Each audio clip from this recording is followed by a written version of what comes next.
കേരളത്തിലെ ആദ്യത്തെ രാജവംശമാണ് ആയി രാജവംശം. വടക്ക് തിരുവല്ല മുതൽ തെക്ക് നാഗർകോവിൽ വരെയും കിഴക്ക് പശ്ചിമഘട്ടം വരെയുമുള്ള ഭൂമി ആയി രാജാക്കന്മാരുടെ നിയന്ത്രണത്തിലായിരുന്നു. തിരുവനന്തപുരം ജില്ലയിലെ വിഴിഞ്ഞം തലസ്ഥാനമാക്കിയായിരുന്നു പുകഴ്പെറ്റ ആയി രാജാക്കന്മാർ ഭരണം നടത്തിയിരുന്നത്. അക്കാലത്ത് വിഴിഞ്ഞം വലിയ ഒരു തുറമുഖവും പട്ടണവുമായിരുന്നു. കരുണന്തടുക്കൻ, അദ്ദേഹത്തിന്റെ മകൻ വിക്രമാദിത്യ വരഗുണൻ എന്നിവരായിരുന്നു ആയി രാജവംശത്തിലെ പ്രഗത്ഭരായ രാജാക്കന്മാർ. ഒരു വശം വനനിബിഡവും മറുവശം ജലാശയങ്ങൾ കൊണ്ട് സമ്പൂർണവുമായിരുന്നു ആയി രാജ്യം. കാലാവസ്ഥ മാറുന്നതിനനുസരിച്ച് ഭരണകേന്ദ്രം മാറ്റുവാൻ ആയി രാജാക്കന്മാർ നൈപുണ്യരായിരുന്നു. ആയി രാജവംശത്തിലെ പല പ്രദേശങ്ങളും ഇന്നും കടലിനടിയിലാണെന്നാണ് കരുതപ്പെടുന്നത്. ആയി രാജവംശത്തിന്റെ ഉത്ഭവത്തെക്കുറിച്ച് തെറ്റായ നിരവധി കഥകൾ പ്രചാരത്തിലുണ്ട്. ആയി രാജാക്കന്മാരുടെ വേരുകൾ തേടിപ്പോകുമ്പോൾ ചരിത്രത്തിന്റെ പിൻബലത്തിലായിരിക്കും നമുക്ക് എത്തിച്ചേരാൻ സാധിക്കുക. ഭഗവാൻ ശ്രീകൃഷ്ണന്റെ ദ്വാരകയിലേക്കും യാദവ കുലത്തിലേക്കുമാണ് മഹാവിഷ്ണുവിന്റെ അവതാരമായ ഭഗവാൻ ശ്രീകൃഷ്ണന്റെ പിന്മുറക്കാരാണ് യഥാർത്ഥത്തിൽ ആയി രാജവംശം. ആയി രാജാവായിരുന്ന വിക്രമാദിത്യ വരഗുണന്റെ പാലിയം ചെമ്പേടുകൾ പോലുള്ള ചരിത്രരേഖകളിൽ ആയി രാജാക്കന്മാർ യാദവരായിരുന്നു എന്ന് തെളിയിക്കുന്ന നിരവധി രേഖകൾ ലഭ്യമാണ്. ഭഗവാൻ ശ്രീകൃഷ്ണന്റെ സ്വർഗാരോഹണത്തിന് ശേഷം ദ്വാരകയെ സമുദ്രം വിഴുങ്ങുകയും യാദവർ തമ്മിൽ തല്ലി നശിക്കുകയും ചെയ്യുന്നതിന് മുന്നോടിയായി പലരും ദ്വാരകയിൽ നിന്നും പല ഭാഗങ്ങളിലേക്കും പലായനം ചെയ്തു. കന്നുകാലി വളർത്തൽ, കൃഷി, ക്ഷേത്രങ്ങളും രാജഭവനങ്ങളും നിർമ്മിക്കൽ, സമുദ്രവുമായി ബന്ധപ്പെട്ട വ്യവസായങ്ങളും വ്യാപാരങ്ങളും എന്നിവയായിരുന്നു യാദവരുടെ പ്രധാന തൊഴിൽ മാർഗങ്ങൾ. ഇതിൽ സമുദ്രവുമായി ബന്ധപ്പെട്ട് വ്യാപാരവും വ്യവസായവും ചെയ്തു വന്നിരുന്ന യാദവരിൽ ഒരു വിഭാഗം സമുദ്രഭാഗങ്ങളിലൂടെ കാലങ്ങളോളം സഞ്ചരിക്കുകയും വിഴിഞ്ഞത്ത് എത്തിച്ചേരുകയും ചെയ്തു. സമുദ്രവുമായി ബന്ധപ്പെട്ടുള്ള തീരദേശ വ്യാപാര വ്യവസായങ്ങളിലും വിദ്യാഭ്യാസ മേഖലകളിലും രാജ്യശക്തികളായി വളർന്ന ഇവരാണ് സമുദ്രത്തിന്റെ മറ്റൊരു പര്യായമായ ആഴി എന്ന പദത്തിൽ നിന്ന് ഉത്ഭവിച്ച ആയി രാജവംശം. ദ്വാരകയിൽ നിന്നും ഗോകർണം, മംഗലാപുരം വഴി മലബാറിൽ എത്തിച്ചേർന്ന യാദവരിലെ മറ്റൊരു വിഭാഗമാണ് പിൽക്കാലത്ത് കോലത്തിരി എന്ന പേരിൽ പ്രസിദ്ധരായത്. സംഘകാലഘട്ടത്തിൽ ഭരിച്ചിരുന്ന ആയി രാജാക്കന്മാരിൽ ആയി അണ്ടിരൻ, തിതിയൻ, അതിയൻ എന്നിവരാണ് പ്രമുഖ ഭരണാധികാരികൾ. അണ്ടിരൻ പൊടിയിൽ മലയിലെ രാജാവായി പുറനാണൂറിൽ പരാമർശിക്കപ്പെട്ടിട്ടുണ്ട്. ഇദ്ദേഹം കൊങ്ങ് ഭരണാധികാരികളെ തോൽപ്പിക്കുകയും അറബിക്കടലിലേക്ക് അവരെ ഓടിക്കുകയും ചെയ്തു അത്രേ. ചേര രാജാവായിരുന്ന ആണ്ടുവൻ ചേരാറുടെ കാലത്ത് ജീവിച്ചിരുന്നതും അദ്ദേഹത്തെക്കാൾ മുതിർന്നവനുമായിരുന്നു അണ്ടിരൻ. അണ്ടിരന്റെ കാലത്ത് ആയി രാജ്യം ചേരന്മാരെക്കാൾ ശക്തമായിരുന്നിരിക്കാൻ സാധ്യതയുണ്ട്. അണ്ടിരന് ധാരാളം ഭാര്യമാരുണ്ടായിരുന്നു. അദ്ദേഹം മരിച്ചതിനൊപ്പം എല്ലാ ഭാര്യമാരും ആത്മഹത്യ ചെയ്യുകയാണ് ഉണ്ടായത്. തിതിയനാണ് അടുത്ത പ്രധാന ആയി ഭരണാധികാരി. പാണ്ഡ്യരാജാവായിരുന്ന ഭൂതപാണ്ഡ്യന്റെ കാലത്തു തന്നെയായിരുന്നു ഇദ്ദേഹവും ഭരണം നടത്തിയിരുന്നത്. കപിലൻ എന്ന കവിയും ഇദ്ദേഹത്തിന്റെ കാലത്തു തന്നെയാണ് ജീവിച്ചിരുന്നത്. പാണ്ഡ്യരും ആയി രാജാക്കന്മാരും തമ്മിൽ ഇക്കാലത്ത് സന്ധിയുണ്ടായിരുന്നതായി കരുതപ്പെടുന്നു. അതിയൻ രാജാവായിരുന്നപ്പോൾ ആയി രാജ്യം ശിഥിലീകൃതമാകാൻ തുടങ്ങി. പാണ്ഡ്യ രാജാവായിരുന്ന അശ്ഹകീയ പാണ്ഡ്യൻ ആയി രാജ്യം കീഴടക്കുകയുണ്ടായി. അതിയന്റെ പിൻതലമുറക്കാർ പാണ്ഡ്യ അധിനിവേശത്തിനെതിരെ പോരാടിയിരുന്നു. തലയാലങ്കണം യുദ്ധത്തിൽ ഒരു ആയി രാജാവ് പങ്കെടുത്തിരുന്നു. പാണ്ഡ്യ രാജാവായ നെടുംചേഴിയൻ പല ശത്രുക്കളെയും ഈ യുദ്ധത്തിൽ തോൽപ്പിക്കുകയുണ്ടായി. പിന്നീട് ആയി രാജ്യം പാണ്ഡ്യരുടെ അധീനതയിൽ നിന്നും മുക്തി നേടി. ആയി രാജാക്കന്മാരുടെ സാമ്പത്തികവും വ്യാവസായികവും വിദ്യാഭ്യാസപരവുമായ സർവ്വ ഐശ്വര്യങ്ങൾക്കും കാരണം രാജവംശത്തിന്റെ രക്ഷകയും യുദ്ധദേവതയുമായി കണ്ട രാജാക്കന്മാർ ആരാധിച്ചു പോന്നിരുന്ന അവരുടെ ഉപാസനാമൂർത്തിയും കുലദേവതയുമായ പടകാളിയമ്മൻ എന്ന ദേവിയായിരുന്നു. ആയി രാജ്യത്തിന്റെ തലസ്ഥാനമായിരുന്ന വിഴിഞ്ഞത്ത് സപ്തമാതാക്കളുടെ അധിപതിയായിട്ടായിരുന്നു രാജാക്കന്മാർ പടകാളിയമ്മനെ പ്രതിഷ്ഠിച്ചിരുന്നത്. ബാലഭദ്രയായും ബാലസുന്ദരിയായും ത്രിപുരസുന്ദരിയായും 5 വിവിധ ഭാവങ്ങളിൽ രാജാക്കന്മാർ ദേവിയെ ഉപാസിച്ചിരുന്നു. യുദ്ധദേവത എന്നതിനു പുറമെ സകല വിദ്യകളുടെയും ദേവത കൂടിയായിരുന്നു പടകാളിയമ്മൻ. നീതിയുടെയും ധർമ്മത്തിന്റെയും ദേവതയായ പടകാളിയമ്മന്റെ നിർദ്ദേശത്താലാണ് ആയി രാജാക്കന്മാരുടെ ഭരണം രാഷ്ട്രീയവും സാമൂഹികവും വിദ്യാഭ്യാസപരവുമായി വളരെ ഔന്നത്യത്തിലെത്തിയത്. ദേവീ ഉപാസനയാൽ തന്നെ അവർ അറിയപ്പെടുകയും വ്യാവസായികവും സാംസ്കാരികവും വിദ്യാഭ്യാസപരവുമായ സമഗ്ര സംഭാവനകൾ ചെയ്ത രാജവംശം എന്ന ഖ്യാതിയും നേടി. ചോള രാജവംശം ശക്തി പ്രാപിച്ചതോടുകൂടി ആയി രാജവംശത്തെ കീഴ്പ്പെടുത്തി അധീനതയിലാക്കാൻ വിഴിഞ്ഞം തുറമുഖം വഴി നിരന്തരം ആക്രമണങ്ങൾ ആരംഭിച്ചു.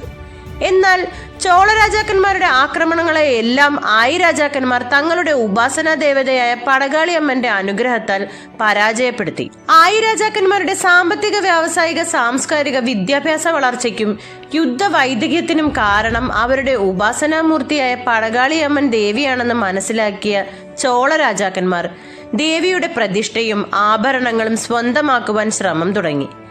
ഇത് മനസ്സിലാക്കിയ ആയി രാജവംശം വിഴിഞ്ഞത്ത് നിലനിന്നിരുന്ന ക്ഷേത്രത്തിൽ നിന്നും തങ്ങളുടെ ഉപാസനാമൂർത്തിയെ ആവാഹിച്ച് സമീപത്തെ പ്രദേശത്തെ വനത്തിലെ ഒരു മരത്തിന് താഴെ പ്രതിഷ്ഠിച്ചു. പിന്നീട് അവിടെ എത്തി ദേവിക്ക് ബലി നൽകിയും പൂജകൾ അർപ്പിച്ചുമായിരുന്നു രാജാക്കന്മാർ യുദ്ധത്തിനും വ്യവസായ വ്യാപാരങ്ങൾക്കും പോയിരുന്നത്. എന്നാൽ പിന്നീടങ്ങോട്ട് തുടർന്നു വന്ന രാജവംശത്തിന്റെ ദേവി ഉപാസനയ്ക്ക് ഭംഗം വന്നു. ഇതിനിടയിൽ ചോള രാജാക്കന്മാർ ആയി രാജാക്കന്മാരെ ആക്രമിച്ച് വിഴിഞ്ഞത്ത് പ്രതിഷ്ഠിച്ചിരുന്ന ദേവി വിഗ്രഹം സ്വന്തമാക്കുകയും ചോള രാജാക്കന്മാരുടെ ഭരണസിരാ കേന്ദ്രമായ തഞ്ചാവൂരിലേക്ക് കൊണ്ടുപോകുകയും ചെയ്തു. അവിടെ വെച്ച് ദേവി ഉപാസനകളും പൂജകളും നടത്തി ശക്തരും പ്രസിദ്ധരുമായി. രാജരാജ ചോളൻ, രാജേന്ദ്ര ചോളൻ എന്നീ പ്രഗത്ഭരായ ചോള രാജാക്കന്മാർ ദേവിയുടെ അനുഗ്രഹത്താൽ തഞ്ചാവൂരിലെ ശിവക്ഷേത്രം അടക്കം നിരവധി ക്ഷേത്രങ്ങൾ തമിഴ്നാട്ടിലെ വിവിധ ഭാഗങ്ങളിൽ സ്ഥാപിച്ചു. ദേവി ഉപാസനയാൽ തന്നെ അവർ തെക്കേ ഇന്ത്യയിൽ അറിയപ്പെടുകയും സാംസ്കാരികപരമായും രാജ്യത്തിന്റെ ഭരണപരിഷ്കാരങ്ങളാൽ സമഗ്ര സംഭാവനകൾ ചെയ്ത രാജവംശം എന്ന ഖ്യാതിയും നേടി. തമിഴ് ജനത ആത്മീയ ജ്ഞാനത്തിലും സംഗീതശാസ്ത്ര കലകളിലും ദേവി ഉപാസനയാൽ പ്രാവീണ്യരായി. ഈ സമയം ആയി രാജവംശത്തിലടക്കം കേരളത്തിന്റെ വിവിധ ഭാഗങ്ങളിൽ ദേവതാ ഉപാസനയ്ക്ക് ഭംഗം വന്നത് കാരണം തീരപ്രദേശങ്ങൾ അടക്കം വലിയ മഹാപ്രളയത്തിനും മറ്റ് നാശനഷ്ടങ്ങൾക്കും ഇരയായി തീർന്നു. രാജവംശങ്ങളാൽ സ്ഥാപിതമായ വ്യവസായ സ്ഥാപനങ്ങളും പ്രകൃതിക്ഷോഭത്തിൽ തകർന്നു. ദേവതാ കോപത്താൽ ദേവതയോടൊപ്പം ഉണ്ടായിരുന്ന 41 ഉഗ്രമൂർത്തികളും പല ദേശങ്ങളിലായി മാറി. തുടർന്ന് വന്ന രാജവംശങ്ങളും ഈ ദേവതയെ ആരാധിക്കുന്നതിൽ വേണ്ടത്ര ശ്രദ്ധ ചെലുത്തിയതുമില്ല. കര കടലായി മാറി. തുറമുഖവും പട്ടണവും ഉൾപ്പെടെ ആയി രാജവംശത്തിന്റെ എല്ലാ വ്യാവസായിക മേഖലകളിലും നാശം സംഭവിച്ചു. രാജവംശത്തിന് രാജ്യം തന്നെ നഷ്ടപ്പെട്ടു. ക്രമേണ ഭൂമിയെല്ലാം പല വ്യക്തികളുടെ കൈകളിൽ എത്തിച്ചേർന്നു. ഇത് കേട്ടറിഞ്ഞ ദേവജ്ഞരായവർ പടകാളിയമ്മന്റെ മഹത്വത്തെക്കുറിച്ചറിഞ്ഞ് ദേവതാ പ്രീതിക്കായി ദേവിയോട് തന്നെ പ്രാർത്ഥിച്ചു. പ്രാർത്ഥനയുടെ ഫലമായി ദേവി അവരിൽ പ്രസാദിച്ചു. തുടർന്ന് വിധിപ്രകാരം ക്ഷേത്ര പുനർനിർമ്മാണത്തിനും പ്രതിഷ്ഠയ്ക്കുമായി പ്രവർത്തിക്കുവാൻ തുടങ്ങി. പൗർണമിക്കാവ് ക്ഷേത്രം തന്ത്രിയും പൂഞ്ഞാർ കൊട്ടാരത്തിന്റെ കുലഗുരുവും മുൻ ഇന്ത്യൻ പ്രധാനമന്ത്രി ഇന്ദിരാഗാന്ധിയുടെ ആത്മീയ ഉപദേശകനുമായിരുന്ന ശ്രീമാൻ പൂഞ്ഞാർ മിത്രൻ നമ്പൂതിരിപ്പാടിന്റെ നേതൃത്വത്തിൽ പുനഃപ്രതിഷ്ഠ നടന്നു. ആ ദേവത പ്രതിഷ്ഠയിലൂടെ പ്രസിദ്ധിയാർജിച്ച ക്ഷേത്രമാണ് പൗർണമി നാളിൽ മാത്രം നട തുറക്കുന്ന ചരിത്രമുറങ്ങുന്ന ഇന്നത്തെ പൗർണമിക്കാവ്. ആയി രാജാക്കന്മാരുടെ ശാസനങ്ങൾ അവരുടെ രാജ്യത്തിലെ രാഷ്ട്രീയവും സാമൂഹികവും മതപരവുമായ സ്ഥിതിഗതികളിലേക്ക് വെളിച്ചം വീശുന്നുണ്ട്. തീരദേശ വ്യവസായങ്ങളുമായി വിഴിഞ്ഞത്തെത്തിയ ആയി രാജവംശം പ്രധാന രാഷ്ട്രശക്തിയായി മാറി. വിഴിഞ്ഞത്തും കാന്തള്ളൂരും സൈനിക കേന്ദ്രങ്ങളാക്കി ഭരണം നടത്തിയവരായിരുന്നു ആയി രാജാക്കന്മാർ. വിദ്യാഭ്യാസ മേഖലയിലും സമഗ്ര സംഭാവനകൾ ആയി രാജവംശം നൽകിയിരുന്നു. ആയി രാജവംശത്തിന് കീഴിൽ ലോകപ്രസിദ്ധി നേടിയ പല സർവകലാശാലകളും സ്ഥാപിച്ചിരുന്നു. അതിൽ പ്രധാനമാണ് കാന്തള്ളൂർ സർവകലാശാല. ഇന്നത്തെ കരമന മുതൽ നെയ്യാറ്റിൻകര വരെയായിരുന്നു സർവകലാശാലയുടെ ആസ്ഥാനം. കാന്തള്ളൂരിനെ കൂടാതെ 12ഓളം സർവകലാശാലകൾ അക്കാലത്ത് പ്രസിദ്ധി ആർജിച്ചിരുന്നു. ആ നൂറ്റാണ്ടിൽ കാന്തള്ളൂർ, പാർത്ഥിവപുരം സർവകലാശാലകളിൽ ചട്ടം, രാഷ്ട്രമീമാംസ, പൗരോഹിത്വം, ത്രൈരാജ്യ വ്യവഹാസം, ധനുർവിദ്യ, സാഖ്യം, വൈശേഷം തുടങ്ങിയവ മാത്രമല്ല ലോകായതും നാസ്തിക മത്സരവും പഠിപ്പിച്ചിരുന്നു. മീമാംസ, പൗരോഹിത്യം, ത്രൈരാജ്യ വ്യവഹാരം എന്നീ വിഷയങ്ങളിലെ പരീക്ഷയ്ക്ക് ശേഷമായിരുന്നു വിദ്യാർത്ഥിയെ പാർത്ഥിവപുരം ശാലയിൽ പ്രവേശിപ്പിച്ചിരുന്നത്. ലോകത്തിന്റെ വിവിധ ഭാഗങ്ങളിൽ നിന്നായി വിഴിഞ്ഞം തുറമുഖം വഴി ഈ സർവകലാശാലയിൽ പലരും പഠനത്തിനായി എത്തിയിരുന്നു. വിദ്യാർത്ഥികൾക്ക് ഭക്ഷണവും വസ്ത്രവും താമസവും രാജവംശം സൗജന്യമായി നൽകിയിരുന്നു. അക്കാലത്ത് കാന്തള്ളൂർ ദക്ഷിണ നളന്ദ എന്ന പേരിൽ പ്രസിദ്ധി ആർജിച്ചിരുന്നു. കാന്തള്ളൂർ ശാലയുടെ അസ്തിത്വം വിവിധങ്ങളായ ചരിത്ര രേഖകളിലൂടെ തെളിയിക്കപ്പെട്ടിട്ടുണ്ട്. കാന്തള്ളൂർ ശാലയായിരുന്നു ഏറ്റവും പ്രശസ്തവും വലിപ്പമേറിയതുമായ സർവകലാശാല. മറ്റ് വിദ്യാഭ്യാസ കേന്ദ്രങ്ങളിൽ നിന്നും വ്യത്യസ്തമായി കാന്തല്ലൂർ ശാലയിൽ ആയുധ പരിശീലനവും പാഠ്യവിഷയമായിരുന്നു. ആയിരാജാക്കന്മാരുടെ സൈന്യത്തിലെ മുൻനിര പടയാളികൾ കാന്തല്ലൂർ ശാലയിൽ പരിശീലനം നേടിയവരായിരുന്നു.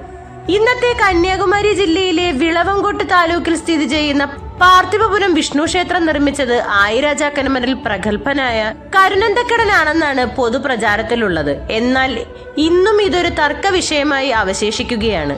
ശ്രീ പത്മനാഭസ്വാമി ക്ഷേത്രത്തോളം അമൂല്യനിധിയുടെ ശേഖരണങ്ങൾ ഉണ്ടായിരുന്ന പാർത്ഥിവപുരം ക്ഷേത്രം ഇന്ന് പുരാവസ്തു വകുപ്പിന് കീഴിലാണ്. ടിപ്പുവിന്റെ പടയോട്ടക്കാലത്ത് ആക്രമണം ഭയന്ന് പൂർണ്ണമായും തങ്കങ്ങളും രത്നങ്ങളും കൊണ്ട് നിർമ്മിച്ച അകം പൊള്ളയല്ലാത്ത കൊടിമരം മുറിച്ച് കഷ്ണങ്ങളാക്കി ക്ഷേത്രത്തിന് ചുറ്റും ആഴത്തിൽ കുഴിച്ചിടുകയാണ് ഉണ്ടായത്. ഇതോടൊപ്പം തന്നെ ക്ഷേത്രത്തിൽ ഉണ്ടായിരുന്ന അമൂല്യ രത്നങ്ങളും സ്വർണങ്ങളും തങ്കവും ക്ഷേത്രത്തിന്റെ വിവിധ ഭാഗങ്ങളിലായി കുഴിച്ചിട്ടിട്ടുണ്ട്. പുരാവസ്തു വകുപ്പിന്റെ കീഴിലുള്ള ക്ഷേത്രത്തിന്റെ 300 മീറ്റർ ചുറ്റളവിൽ സഞ്ചരിക്കുന്നതിനോ വീടോ മറ്റ് നിർമ്മാണ പ്രവർത്തനങ്ങളോ നടത്തുന്നതിനോ ഇന്നും ആർക്കും അനുമതിയില്ല.